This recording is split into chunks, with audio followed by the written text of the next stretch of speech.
ओम अज्ञानतिमिरान्धस्य ज्ञानञ्जनशलाकया चक्षुरुन्तं येन तस्मै श्रीगुरुवे नमः। श्रीचैतन्यमनोभीष्टं स्थापितं येन भूतले स्वयं रूपकदामह्यं ददाति स्वपदान्तिकं वन्देऽहं श्रीगुरुः श्रीयुतपदकमलं श्रीगुरून् वैष्णवाचम् श्रीरूपं साग्रजातं सगण रघुनाथान्वितं तं सजीवं साद्वैतं सावधूतं परिजनसहितं श्रीकृष्ण चैतन्य देवं श्रीराधाकृष्णपादान् सगण ललिता श्रीविशाखान्विताश्च नारायणं नमस्कृत्यं नरं चैव नरोत्तमं देवीं सरस्वतीं व्यासं ततो जयमुदीरयेत्। नित्यानन्दं नमस्तुभ्यं प्रेमानन्दप्रदायिते कलौकल्मस्य नाशाय जानवीपतये नमः। नमो महावदन्याय कृष्णप्रेमप्रदायिते कृष्णाय कृष्णचैतन्य नामिने गौरद्विष नमः। पंचतत्वात्मकं कृष्णं भक्तरूपस्वरूपकं भक्तावतारं मुक्ताख्यं नमामि भक्तिशक्तिकं। हे कृष्ण करुणा सिन्धु दीनबन्धु जगत्पतये गोपेश गोपिका कांत राधा कांत नमस्ते तप्त कांचन गौरांगे श्री राधे वृंदावनेश्वरी वृषभानुसुते देवी प्रणमामि हरिप्रिये। वाञ्छाकल्पतरुभ्यश्च कृपा सिन्धुभ्येव च पतितानां पावनेभ्यो वैष्णवेभ्यो नमः। जय श्री कृष्ण चैतन्य प्रभु नित्यानंद श्री अद्वैत गदाधर श्रीवासादि श्री गौर भक्तवृंद। हरे कृष्णा कृष्ण कृष्ण हरे हरे, हरे राम राम राम हरे हरे। तो इसमें आज हम लोग को श्री उज्जवल नीलमणि ग्रंथ रूप गोस्वामी विरचित श्री हरिप्रिया प्रकरण तीसरा अध्याय है। श्री हरिप्रिया प्रकरण का छठा श्लोक पढ़ना है। बोलते हैं कि न त्वादृशी प्रणयिनम गृहिणी गृहेषु पश्यामि मानिनी या स्वविवाह काले प्राप्तानुपान बिगड़य रहो वहो में प्रस्थापितो द्विज उपसुत्य स कथस्य। श्री कृष्ण ने कहा, हे मानिनी, इस गृह में तुम्हारी जैसी प्रेमवती किसी भी दूसरी नारियों को नहीं देख रहा हूं, क्योंकि विवाह के समय वहां एकत्रित रूप गुण संपन्न बहुत से राजाओं को आग्रह कर मेरे गुणों के श्रवण मात्र से ही तुम मेरे प्रति अत्यंत सुदृढ़ रूप से आसक्त हो चुकी थी। इसलिए तुमने लोक लज्जा को छोड़कर निर्जन में ब्राह्मण देवता को मेरे पास दूत बनाकर के रूप में भेजा था। इस पद में रुक्मिणी की श्री कृष्ण के प्रति अगाध और दृढ़ आसक्ति का पातिव्रत्य धर्म को सूचित किया जाता है। तो हमने कल बताया था श्री कृष्ण वल्लभाएं दो प्रकार की होती हैं, एक होती है स्वकीय भाव की और दूसरा है परकीय भाव की। बोलते हैं जो पाणी ग्रहण की वैदिक रीति के अनुसार प्राप्त की जाती है और पति की आज्ञा का भलीभांति पालन करने वाली होती है, पातिव्रत्य धर्म से कभी विचलित नहीं होती है, रस शास्त्र में उसको स्वकीय भाव कहा जाता है। वो स्वकीय भाव की गोपियां होती हैं, जिससे उसका पाणी ग्रहण संस्कार हुआ वैदिक रीति के अनुसार उसको अपना पति मानकर उसके आज्ञा को भली भांति सिरोधार्य करती है, वो स्वकीय भाव की गोपी कहलाती है। यहाँ पर उसका उदाहरण जो है श्रीमती रुक्मिणी देवी को दिया जा रहा है। बोलते हैं श्री कृष्ण ने कहा कि हे मानिनी, इस गृह में तुम्हारी जैसी प्रेमवती किसी भी दूसरी नारी को नहीं देखा मैंने, कि तुम जितना मुझसे प्रेम करती हो उतना किसी दूसरे नारी को हमने नहीं देखा, क्योंकि विवाह के समय वहां एकत्रित रूप गुण संपन्न बहुत से राजाओं को आग्रह कर मेरे गुणों के श्रवण मात्र से तुम मेरे प्रति अत्यंत सुदृढ़ रूप से आसक्त हो चुकी थी। इसलिए तुमने लोक लज्जा को छोड़कर भी निर्जन में ब्राह्मण देवता को मेरे पास दूत बनाकर भेजा था। तो जो ब्राह्मण दूत बनकर गया था श्री कृष्ण के को संदेश लेकर कि रुक्मिणी चाहती है कि आप हरण करके उससे विवाह करो, वो रोज द्वारका से आता और क्या करता, रुक्मिणी मैया को भगवान श्री कृष्ण के मधुर लीलाओं का, उनके गुणों का गान करता, और रुक्मिणी मैया सुनती और धीरे धीरे भगवान श्री कृष्ण से प्रेम हो गया। तो जिसका भी हम गुणगान सुनते हैं, अगर जो उसके गुणों को हम ध्यान देते हैं या सुनते हैं गुणगान, तो धीरे धीरे उससे हमें प्रेम हो जाता है। ठीक है ना। जैसे मान लो कि भौतिक संसार में बहुत सारे अलग अलग चीजों को लोग व्यक्ति प्रेम करता है। कितने लोग क्रिकेटर्स को प्रेम करते हैं, कितने लोग मोदी जी को प्रेम करते हैं। मोदी जी का गुणगान सुन के मोदी जी को प्रेम करने लगे कि देश के लिए बहुत उन्होंने बहुत अच्छा काम किया है। और भी बहुत सारे लोगों का है, जैसे अलग अलग कोई संगीतकार है, उसको लेकर व्यक्ति अपना उसको क्या मानता, भगवान मान लेता है। बहुत अच्छा भजन गा लेता है, बहुत अच्छा क्रिकेट खेल लेता है, बहुत अच्छा फुटबॉल, मतलब जिस भी चीज में वो माहिर है तो कितने लोगों का प्रिय बन जाता है। उसी तरह जब व्यक्ति भगवान का गुणगान सुनता है तो भगवान उसके प्रिय बन जाते हैं। तो हमें क्या करना चाहिए, भगवान का गुणगान सुनना चाहिए, तभी हम भगवान हमारे प्रिय बनेंगे। भगवान को प्रिय बनाना है अपना, तो भगवान का गुणगान सुनना पड़ेगा। बोलते हैं इस पद्य में रुक्मिणी की श्री कृष्ण के प्रति अगाध और दृढ़ आसक्ति तथा पातिव्रत्य धर्म को सूचित किया गया है। तातस्तु श्री यदु वीरस्य सहस्त्रानस्य खोडसम अष्टोत्तर शताग्राणि द्वारावत्या सुविस्तृता आशा साख्यस्य दास्यस्य प्रत्येक सयुसहस्रश तुल्य रूपा गुणा सख्यम किंचित न्यूनास्तु दासिका तत्रापि रुक्मिणी सत्या जामवत्या अर्कनंदिनी सेव्या भद्रा च कौसल्या माद्रीत्योष्ठ गणागिमा तत्रापि रुक्मिणी सत्ये वरी यस्यो प्रकृतिते ऐश्वर्या रुक्मिणी तत्रम सत्या सौभाग्य यतोवरा।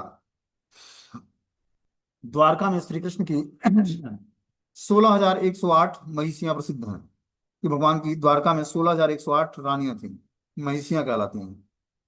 उनमें से प्रत्येक की हजार हजार सखियां और दासियां थी। सखियों भी महिषियों के समान रूप गुण आदि से युक्त होती हैं। जो सखियां होती हैं या दासियां होती हैं वो दहेज में आती हैं। तो जितनी भी महिषियां थी भगवान की, उनके साथ एक एक लाख दासियां थी जो रूप और गुण में उन महिषियों के समान थी। दासियां भी उनसे कुछ कम नहीं होती। इन महिषियों में भी रुक्मिणी, सत्यभामा, जामवती, कालिंदी, सभ्या, भद्रा, कौसल्या और माद्री, ये 8 प्रधान महिषियां थी।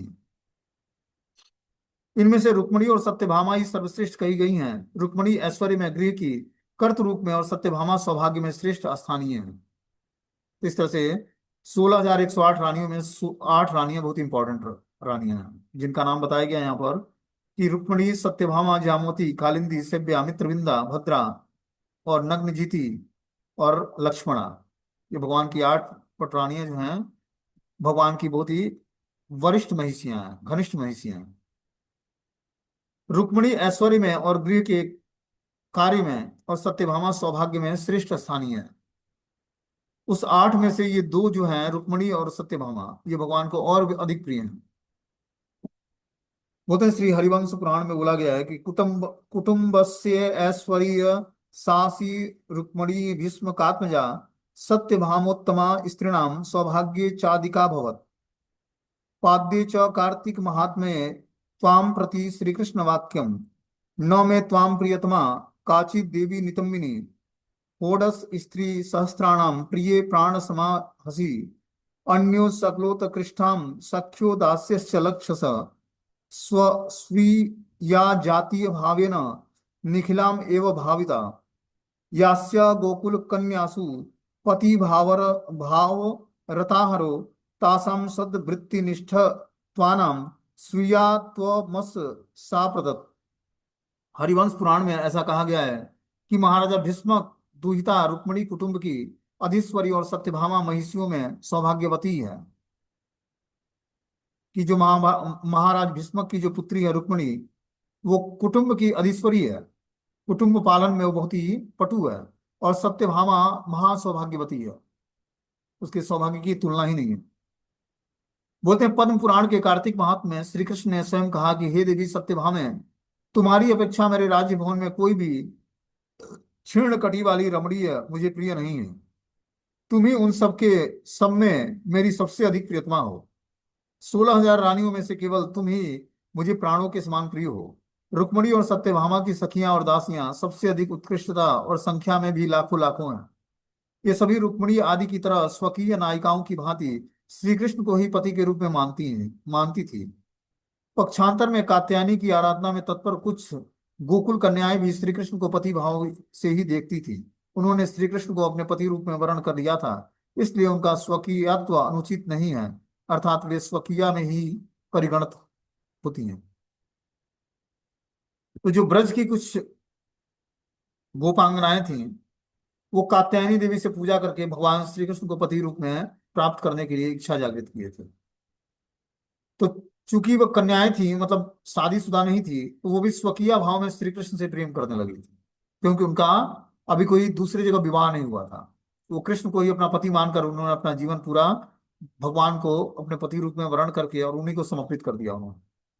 तो ये भी एग्जाम्पल जो है स्वकीय भाव का है। एक तो द्वारका की 16,108 महिषियों का उदाहरण बता रहे हैं स्वकीय भाव का, और ब्रजांगनाएं जो कात्यायनी देवी की आराधना करके गोकुल की कन्याएं श्री कृष्ण को पति भाव से स्वीकार किया था, वो सारी जो है स्वकीय भाव की परिगणित ललनाएं हैं।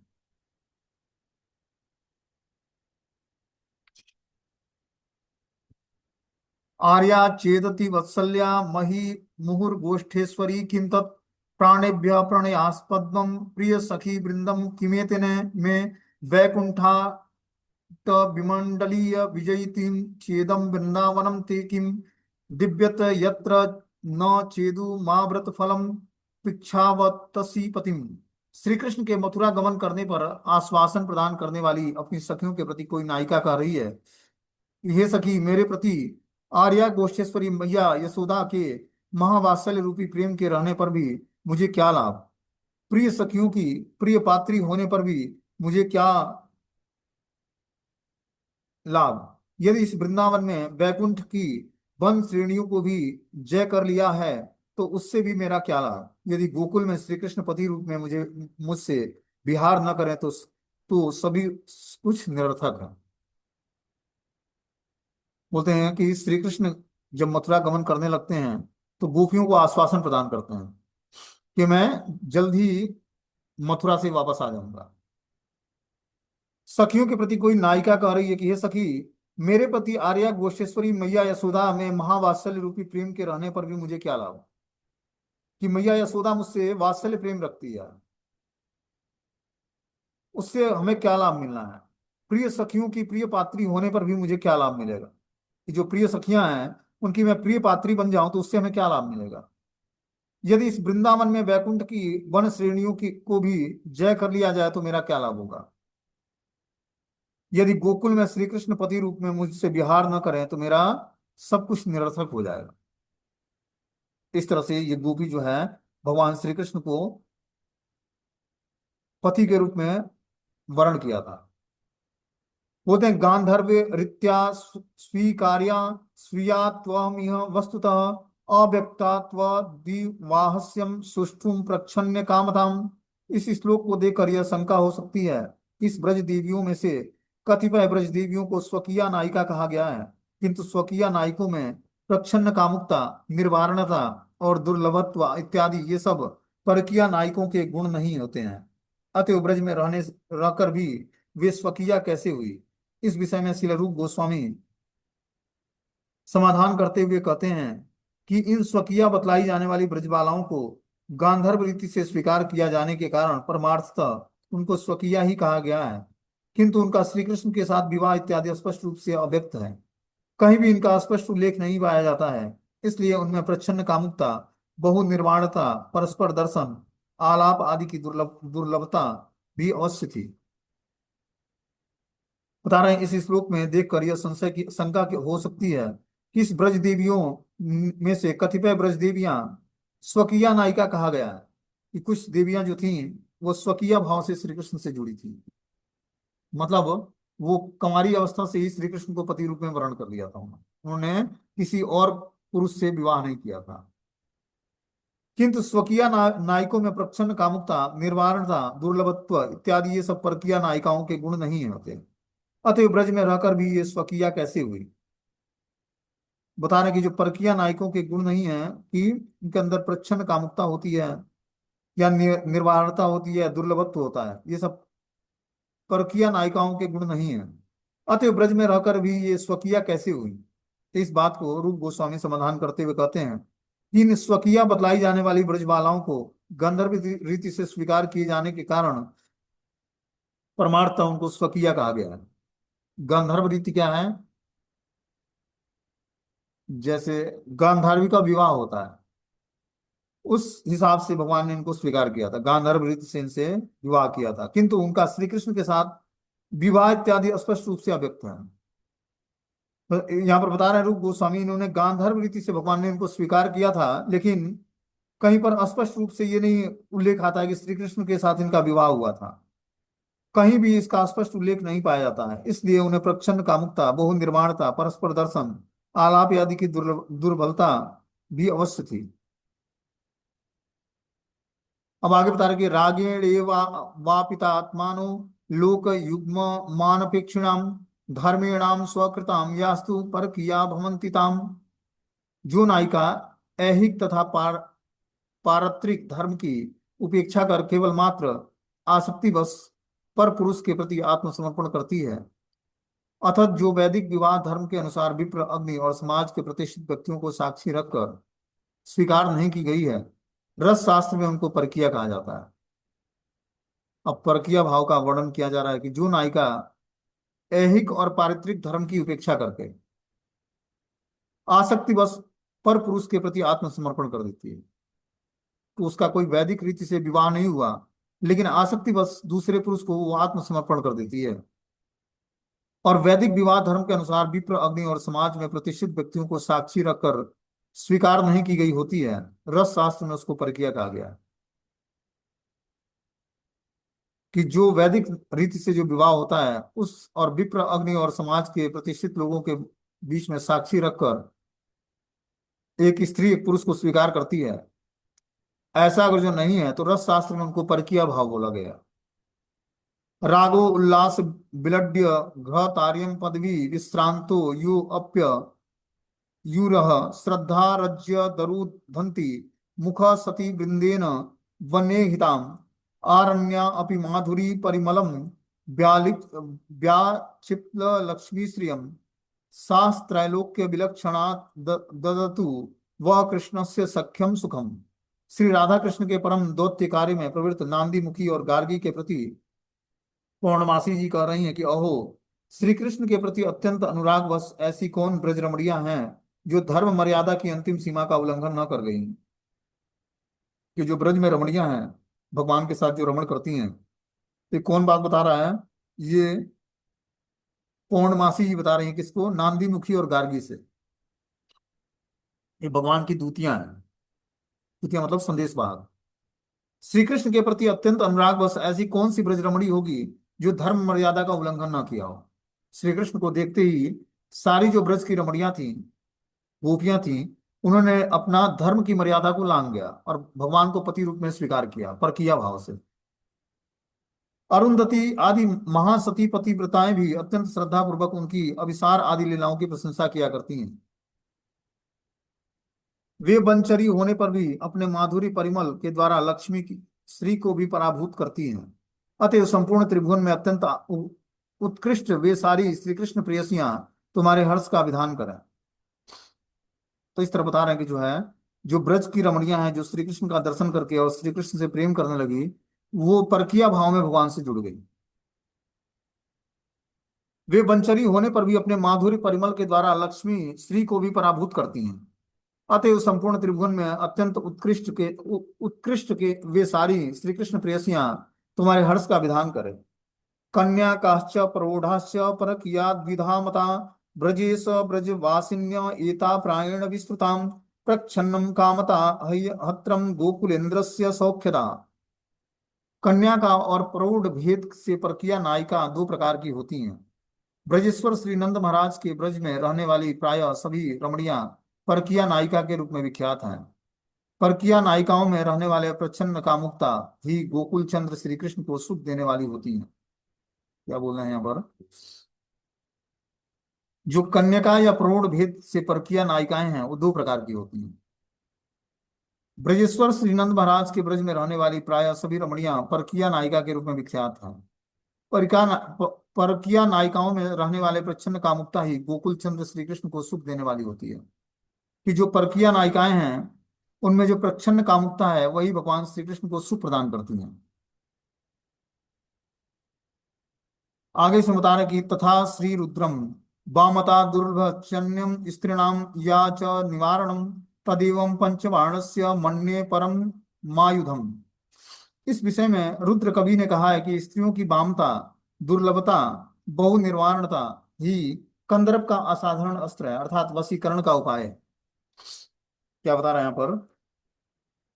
कि स्त्रियों की वामता, दुर्लभता मतलब स्त्रियां वाम भाग में खड़ी हूं, दुर्लभता, बहुनिर्वाणता, अनेक प्रकार की प्रतिबंध ही कंदर्प का असाधारण अस्त्र है, अर्थात वशीकरण का उपाय है। कि स्त्रियों को वश में करना है तो उनको वाम भाव में रखा जाए, वाम भाग में मतलब बाएं भाग में, और अनेक प्रकार के प्रतिबंध लगाए जाएं, तब जाकर वो बस में रहेंगी। विष्णुगुप्त संहिता यात्र च यत्र निषेध विशेषेश सुदुर्लभत्व च यन मृगाक्षिणाम तत्रैव नागराणाम निर्भर मा सज्जते हृदम। विष्णुगुप्त संहिता में भी ऐसा ही कहा गया है कि जिस नायिका के मिलने से नाना प्रकार के प्रतिबंध रहते हैं, जो मृगनयनी सब प्रकार से दुर्लभ होती है, उसी में नायक का चित्त अत्यंत आसक्त होता है। बता रहे हैं यहाँ पर कि विष्णुगुप्त संहिता में भी ऐसा कहा गया कि जिस नायिका के मिलने से नाना प्रकार के प्रतिबंध होते हैं, कि जो नायिका भगवान श्री कृष्ण से मिलने आती है, वो नाना प्रकार के प्रतिबंध उस पर लगाए जाते हैं। तो ऐसी जो इस प्रकार की जो दुर्लभ है, उसी में नायक का चित्त अत्यंत आसक्त होता है। मान लो कि एक नायिका है, वो कृष्ण से मिलने चली आती है, लेकिन एक नायिका है कि उसको प्रतिबंध लगाया गया कि तू घर से बाहर नहीं निकल सकती है। तो नायक का चित्त किस पर लगा रहेगा? जिसको रोक दिया गया। जो मिलने चले आई तो मिल गया, तो चलो, जो इच्छाएं थी तृप्त हो गई, कृष्ण को प्रसन्न कर लिया उसने। लेकिन कुछ गोपियों को घर में रोक लिया उनके पतियों ने या परिवार के जनों ने। तो नायक का चित्त उन्हीं में लगा था। जो मृगनयनी गोपियां में नायक का चित्त आसक्त था और वो उपस्थित नहीं हो पाई। बता रहे हैं, आकिम वाण्य घ तस्य सयादिमेव महामुनि यज्ञो परमहंस्या च संहितायाम स्वयं सुख। इस श्लोक के अनुसार जो लोग श्री राधा कृष्ण के नित्य मिलन या विहार मानते हैं, किंतु उनमें प्रच्छन्न कामुकता, मान, दुर्लभता और निवारणता इत्यादि नहीं मानते, गोपियों के परकीय भाव के प्रति साधारण नायक नायिका की भांति सामान्य बुद्धि रखते हैं, परकीय भाव को दुराचार के रूप में दर्शन करते हैं, ऐसे व्यक्ति श्री रूप गोस्वामी के शब्दों में दुराशय हैं कि जो भगवान श्री कृष्ण की लीलाएं हैं, ये परकीय भाव की, राधा कृष्ण के मिलन की जो नित्य विहार लीलाएं हैं, किंतु उनमें जो प्रच्छन्न कामुकता दिखता है, या मान या दुर्लभता या निवारणता इत्यादि जो मानते हैं, गोपियों के परकीय भाव के प्रति साधारण नायक नायिका की भांति सामान्य बुद्धि रखते हैं। इस श्री कृष्ण के साथ जो जुड़े हुए नायिकाएं थी, उनका जो भगवान के साथ परकीय भाव था, उसको कोई व्यक्ति साधारण भेद बुद्धि से जानता है, साधारण सामान्य बुद्धि से समझना चाहता है, और परकीय भाव का दुराचार के रूप में दर्शन करता है, ऐसा व्यक्ति श्री रूप गोस्वामी के शब्दों में दुराशय है। ये बहुत ही घिनौना व्यक्ति है, जो भगवान श्री राधा कृष्ण की नित्य लीलाओं का, जो ये परकीय भाव की लीलाएं हैं, इसको गलत वे में लेता है, भौतिक संसार की काम वासनाओं के रूप में लेता है। ऐसे व्यक्ति के लिए वे अत्यंत खेद के साथ आह पद का प्रयोग करते हुए कह रहे हैं कि पारम हंसी संहिता श्रीमद् भागवतम में महामुनि सुखदेव ने ब्रज गोपियों की परकीय महिमा का उच्च स्वर से गान किया है, दबे हुए शब्दों में नहीं। इस श्लोक में पारमहंसी संहिता शब्द के द्वारा यह सूचित होता है कि श्री कृष्ण चरण कमलों में निर्मल प्रेम रसास्वादन में जीवातुर महाभागवतों के द्वारा ज्ञात परमात्मा नारायण ही परमहंस है। बता रहे हैं कि जो है परमहंस संहिता जो श्रीमद् भागवतम है, उसमें श्री सुखदेव गोस्वामी बताते हैं कि श्री कृष्ण चरणों में निर्मल प्रेम का रसास्वादन करना ही जीवातुर महाभागवतों के द्वारा ज्ञात परमात्मा नारायण ही परमहंस कहलाते हैं। सर्वप्रथम उन्हीं के द्वारा चतुर श्लोक के रूप में यह संहिता ब्रह्मा जी के निकट प्रकाशित हुआ। जो श्रीमद् भागवतम हम लोग पढ़ते हैं, तो ब्रह्मा जी के निकट ये 4 श्लोकों में प्रकाशित हुआ। परमहंस व्यास देव जी के द्वारा यह कही गई। इस प्रकार यह परमहंसी संहिता है। तात्पर्य है कि भागवत के वक्ता, श्रोता, अनुष्ठाता, अनुशीलन करता सभी निर्मत्सर, सर्वज्ञ, महाभागवत और आदर्श चरित्र वाले महाअधिकारी महापुरुष हैं। ये जो भी श्रीमद् भागवतम बोलता है, सुनता है, अनुष्ठान करता है या अनुशीलन करता करता है, वो निर्मत्सर, सर्वज्ञ, महाभागवत और आदर्श चरित्र वाला महाअधिकारी महापुरुष होता है। सुखदेव गोस्वामी ने अत्यंत मधुर शब्दों में मृत्यु के लिए प्रस्तुत परीक्षित महाराज के सामने उच्च स्वर से इस परमहंस संहिता का गान किया। जो श्रीमद् भागवतम है, इसको परमहंस संहिता बोला जाता है। तो श्री सुखदेव गोस्वामी ने मृत्यु के द्वार पर उपस्थित जो परीक्षित महाराज थे, उनको उनके सामने ये श्रीमद् भागवतम जो परमहंस संहिता है उसका गान किया। इसमें गोपियों के परकीय भाव का महत्व प्रदर्शित किया गया, साधारण रूप से नहीं, उच्च स्वर से स्वयं उन्होंने गान किया है। श्रीमद् भागवतम में सुख उवाच के द्वारा, सुत सौनक अर्थात विदुर विदुर मैत्रेय आदि संवादों के द्वारा नहीं, स्वयं महामुनि शब्द के द्वारा परीक्षित जी की सभा में, वह भी उनके अंतिम दिनों में जब वो मृत्यु के लिए प्रस्तुत बैठे हुए थे, उस सभा में श्री नारद जी, श्री वशिष्ठ जी, श्री पराशर जी, श्री व्यास देव जैसे गुरुवर्ग, महातत्व ज्ञानी रसिक और मुक्त शिरोमणि महापुरुष की उपस्थिति में सुखदेव गोस्वामी ने श्रीमद् भागवतम की व्याख्या में स्वयं इसका पाठ किया था।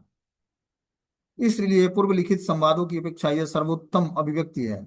साथ ही उन संवादों की अपेक्षा सुखदेव द्वारा स्वयं कथित विषयों की आदरणीयता और प्रमाण चूड़ामणित्व भी सूचित हुआ है। कि जो इस ग्रंथ में रूप गोस्वामी के द्वारा भगवान की परकीय भाव का वर्णन हुआ है, वो बड़े बड़े श्रेष्ठ मुनियों के द्वारा पहले ही श्रीमद् भागवतम में सुना और लिखा गया है। ठीक है ना। बता रहे हैं कि जो है, जो मुक्त शिरोमणि महापुरुष होते हैं सुखदेव गोस्वामी, उन्होंने श्रीमद् भागवतम में इसका बखान किया है, गुणगान किया है भगवान के परकीय भाव का, और बहुत ही उच्च स्वर से गाया है गोपी गीत। इसलिए ये पूर्व लिखित संवादों की अपेक्षा यह सर्वोत्तम अभिव्यक्ति है। आगे इसमें बता रहे हैं कि श्री दसवें कृत्वा तावन महात्मानम यावत्तीर्य गोपयोषितान र रामो भगवास्ता भी आत्मा रामो अपि लीलया। श्रीमद् भागवतम 10वें स्कंद 33वें अध्याय 19वें श्लोक में के द्वारा श्री रूप गोस्वामी पाद प्रमाण दे रहे हैं कि भगवान श्री कृष्ण आत्मा राम होने पर भी लीला के आवेश में रास स्थली में जितनी भी रास परायण गोपियां थी, उतनी ही मूर्तियां धारण कर उनके साथ क्रीड़ा करने लगे। कि भगवान ब्रजधाम में जो लीलाएं संपन्न करते हैं, उसमें जितनी भी गोपियां थी जो मूर्तिमंत रूप में, सब गोपियों के साथ भगवान ने एक साथ अपना विस्तार करके क्रीड़ा लीला संपन्न किया। इस पद पे अपशब्द भी सार्थक दिखता है। आत्माराम श्लोक में जिस प्रकार विषय वासनाओं से रहित मुनियों की श्री कृष्ण के प्रति अहेतुकी की भक्ति होने से श्री कृष्ण के सर्व आकर्षक और मधुर गुण की के कारण, उसी प्रकार यहाँ भी भगवान श्री कृष्ण आत्माराम होते हुए भी गोप वनिताओं के साथ रास क्रीड़ा में केवल गोपियों की प्रेम माधुरी, वैदग्धी, अलौकिक और चमत्कारी गुणों के कारण ही आकर्षित हुए हैं, अर्थात गोपियों के निर्मल प्रेम के कारण ही, और किसी अन्य कारण से नहीं। उनके इन गुणों को देखकर स्वयं भगवान परम रसिक शिरोमणि श्री कृष्ण भी जितनी गोपियां थी उतने ही रूपों में एक एक एक एक के साथ क्रीड़ा करने लगे, किसी एक को भी नहीं छोड़ा। ये सभी गोपियां अपने अपने पति, गुरुजन, लोक लज्जा, धर्म आदि सबको छोड़कर श्री कृष्ण के समीप आई थी। अतः श्री कृष्ण एक एक गोपी की प्रीति के लिए उतने ही रूपों में प्रकट होगा। तो ब्रज लीला में जो भगवान रास नृत्य करते हैं, उसमें जितनी भी ब्रजांगनाएं थी जो मूर्तिमंत स्वरूप में थी और भगवान से प्रेम माधुरी, वैदग्ध्य, अलौकिक और चमत्कारी गुणों के कारण आकर्षित हुई थी, गोपियों के निर्मल प्रेम के कारण भगवान अपना विस्तार करके रसिक शिरोमणि श्री कृष्ण सारी गोपियों के साथ उन्होंने क्रीड़ा संपन्न किया। अपना विस्तार उतना भागों में किया जितनी भी गोपियां थी, और सारी गोपियों की इच्छाओं को भगवान ने तृप्त किया। बोलते हैं पतितव्यम समीक्षद्भि भक्त वदनम तु कृष्णवत् इत्येव भक्ति शास्त्राणाम तात्पर्यस्य विनिर्णयम् रामादि द्विदतीतव्यम न क्वचिद्दा वर्णादि दिवत् इत्येषं मुक्ति धर्मादि परायणम न ईयते। यहाँ एक शंका होती है कि प्रच्छन्न कामुकता और निर्वाणता आदि के द्वारा गोपियों को सर्वश्रेष्ठा या सर्वोत्तम नायिका कहा गया है। बता रहा है कि यहाँ पर प्रच्छन्न कामुकता बस या निर्वाणता के बस गोपियों की सर्वश्रेष्ठता और सर्वोत्तम नायिका के रूप में संबोधित किया गया। यह बात ठीक है, किंतु गीता में यह भी कहा गया है कि श्रेष्ठ व्यक्तियों के आचरण को देखकर उनके अनुगत्य व्यक्ति भी उनका अनुगमन करते हैं। स्वयं भगवान के कर्म नहीं करने से सब लोग उच्छृंखल हो जाते हैं। गीता के इस प्रमाण के अनुसार क्या सभी लोग परकीय नायिकाओं का आश्रय ग्रहण करेंगे या उनको ग्रहण करना चाहिए? समाधान, अपना कल्याण चाहने वाले जीव भगवान के आचरण को ग्रहण न करें, बल्कि भक्तों के आचरण को ही ग्रहण करना चाहिए। तो बोलते हैं कि जो जीवात्मा अपना कल्याण चाहता है, उसके भगवान के की जो लीलाएं हैं उसको ग्रहण नहीं करना चाहिए, उसको भक्तों के आचरण को ग्रहण करना चाहिए। जो भगवान कृष्ण के भक्त हैं उनके आचरण को स्वीकार करें, क्योंकि भगवान की जो लीलाएं हैं ये दिव्यता के स्तर पर है। ये सब ऋषि महात्मा, जब भगवान दंडकारण्य के वन से होते हुए श्री राम गुजर रहे थे, तो ये सब ऋषि महात्माएं भगवान से प्रेम के लिए प्रार्थनाएं किए थे, और वही सब ये ब्रजांगनाएं बन के आई, ब्रज में गोपियां बन के आई, या भगवान के अलग अलग अवतार में जो भगवान के दर्शन किए थे, उन्होंने भगवान से प्रेम की इच्छा जागृत की, और भगवान ने बोला कि मैं जब श्री कृष्ण अवतार लूंगा द्वापर युग में, उस समय सारे लोगों की इच्छाओं को पूर्ण करूंगा। और वो सारी सारे ऋषि महात्मा द्वापर युग में जो है ब्रजांगनाएं, ब्रज की गोपियां बन के आई, या देव कन्याएं, जो भगवान से आदान प्रदान किया उन्होंने। तो यहाँ पर बता रहे हैं कि जो है गीता के इस प्रमाण के अनुसार क्या सभी लोग परकीय नायकों का आश्रय ग्रहण करेंगे? जिस तरह भगवान ने परकीय रस का आस्वादन किया, उस हिसाब से क्या सभी लोग उस तरह का अनुकरण करेंगे? बता रहे हैं कि उनको ग्रहण करना चाहिए या नहीं। समाधान यह है कि अपना कल्याण चाहने वाले जीव भगवान के आचरण को ग्रहण न करें। जो भगवान ने आचरण प्रस्तुत किया, उस आचरण को कोई ग्रहण न करे, बल्कि भक्तों के आचरण को ग्रहण करे। श्री कृष्ण के समान आचरण कभी न करे। भक्ति शास्त्र में सर्वत्र ऐसा ही सुनिश्चित सिद्धांत बताया गया है। पक्षांतर में श्री रामचंद्र आदि की भांति व्यवहार करेंगे, रावण की भांति नहीं। ऐसे जो नीति प्रचलित है वह मुक्तिकामी, धर्मकामी आदि व्यक्तियों को लक्ष्य करके ही कही गई है। इसके द्वारा केवल मात्र उनके समान सदाचार ग्रहण करना ही मूल तात्पर्य है।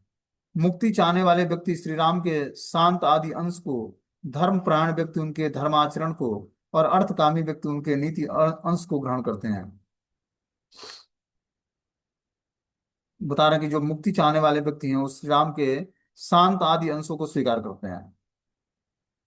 धर्मपरायण व्यक्ति उनके धर्माचरण को स्वीकार करते हैं। अर्थ कामी कामी व्यक्ति उनके नीति अंश को ग्रहण करते हैं। भगवान श्री राम के चरित्र में जो अलग अलग लक्षण दिखते हैं, उसमें से जो भगवान शांत चित्त अंश जो प्रकट करते हैं, शांत अंश जो प्रकट करते हैं,